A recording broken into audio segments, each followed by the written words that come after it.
스바 여왕이 자신의 나라에서 솔로몬에 대한 소문을 듣고 찾아왔습니다. 스바가 현재 어느 나라인지 학자들마다 조금 다릅니다마는 그가 솔로몬을 만나기 위해서 여행했던 거리는 최소 2,500km에서 3,000km 정도 되는 거리입니다. 그가 얼마나 지혜를 사모하였는지 그가 여행한 거리에서 알려준다 하겠습니다.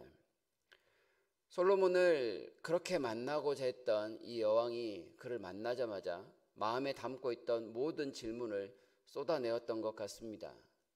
그리고 그 어려운 질문들에 막힘없이 대답하는 솔로몬을 보면서 감탄을 금하지 못하였습니다. 그리고 뿐만 아니라 그와 함께 있었던 모든 신하들의 모습과 그 질서와 왕궁과 그리고 음식의 여러 가지 것들 하나하나 다 보면서 4절 말미에 정신이 황홀했다 이렇게 이야기를 합니다. 이 말은 혼이 빠져나가서 정신을 차리지 못할 정도로 큰 충격을 받았다 이런 의미입니다. 말 그대로 스바 여왕은 도착하자마자 그 보는 모든 것에서 들었던 모든 것으로부터 완전히 매료되고 있음을 볼 수 있습니다.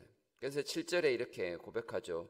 복되도다 당신의 사람들이여, 복되도다 당신의 이 신하들이여, 항상 당신 앞에 서서 당신의 지혜를 들음이로다.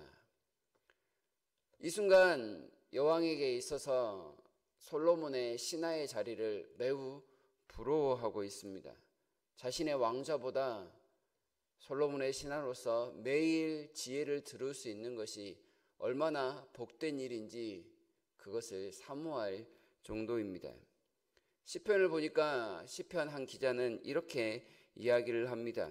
주예전에서의 하루가 세상에서의 1000일보다 훨씬 낫다고 했던 그런 고백 말입니다. 세상과 결코 견줄 수 없는 기쁨과 감동이 그 안에 있으니 어찌 이것을 다른 것과 바꾸겠느냐라는 이 여왕의 고백이라 할 수 있겠습니다.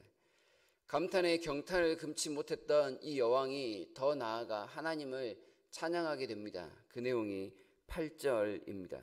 8절을 같이 한번 다시 읽어보도록 하겠습니다. 당신의 하나님 여호와를 송축할지로다. 하나님이 당신을 기뻐하시고 그 자리에 올리사 당신의 하나님 여호와를 위하여 왕이 되게 하셨도다. 당신의 하나님이 이스라엘을 사랑하사 영원히 견고하게 하시려고 당신을 세워 그들의 왕으로 삼아 정의와 공의를 행하게 하셨도다 하고, 어떻게 이방인인 여왕이 이런 고백을 할 수 있는지 참으로 놀랍습니다.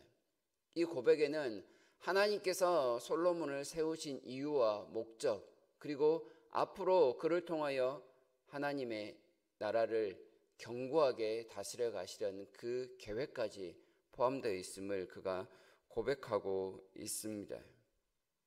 지혜자는 지혜자를 알아본다는 말이 있는데요. 이 스바의 여왕도 지혜를 구하는 사람이었을 것입니다.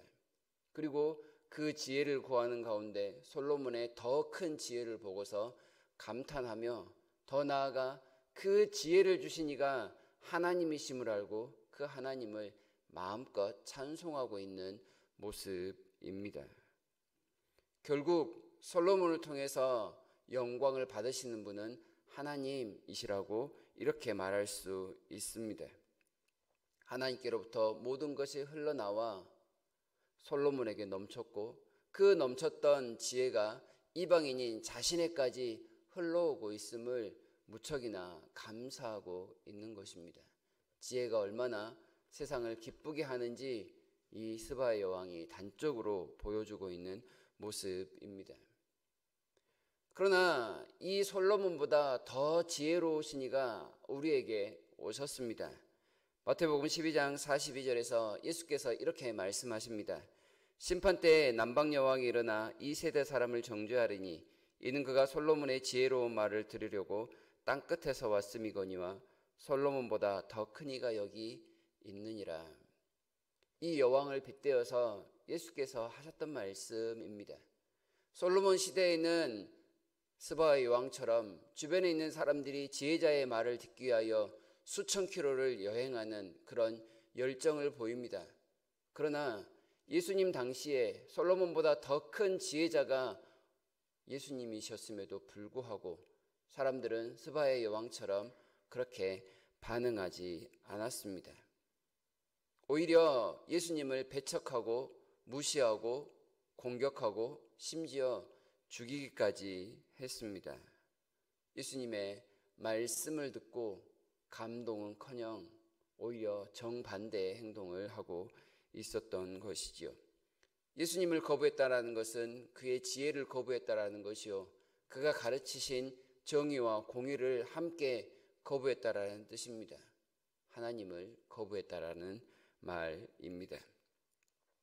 지혜로운 사람은 반드시 지혜를 구하게 되어 있습니다. 하지만 어리석은 자는 그 지혜를 알아볼 능력이 없습니다. 진주를 돼지에게 주어도 그것을 알아보지 못하는 것과 같습니다. 솔로몬의 지혜를 듣기 위해서도 이렇게 수고하고 헌신하고 자신의 모든 것을 내어줄 만큼 간절함이 있는 사람이 있었지만 더 큰 지혜를 들은 수많은 당시의 사람들은 오히려 그 지혜를 가치 없는 것으로 여기고 말았습니다. 스바의 여왕이 솔로몬을 찾은 것을 보면서 우리는 우리 자신을 돌아볼 수 있어야겠습니다. 그보다 더 큰 지혜자이신 예수께서 우리와 함께 하시는데 우리는 얼마나 이 여왕이 보이고 있는 것처럼 지혜로우신 하나님을 찾고 그분으로 만족하기 위하여 노력하고 있는가 말입니다. 진리이신 예수 그리스도를 통하여 세상을 판단하고 어제 목사님을 통하여 말씀을 들었던 것처럼 가장 보배로우신 보물이신 하나님을 소유한 사람으로서 그 하나님으로 하나님 앞에서만 만족하며 살아가고 있는가, 이렇게 돌아볼 필요가 있겠습니다. 예수님을 사랑하고 예수님을 경외할 때 가장 지혜로운 자가 될 수 있습니다. 예수님의 영이 우리와 함께 하신다 하셨기에 그분의 말씀을 따라 생각하고 말하고 행동할 수 있다면 우리 역시도 세상의 지혜자가 될 것입니다.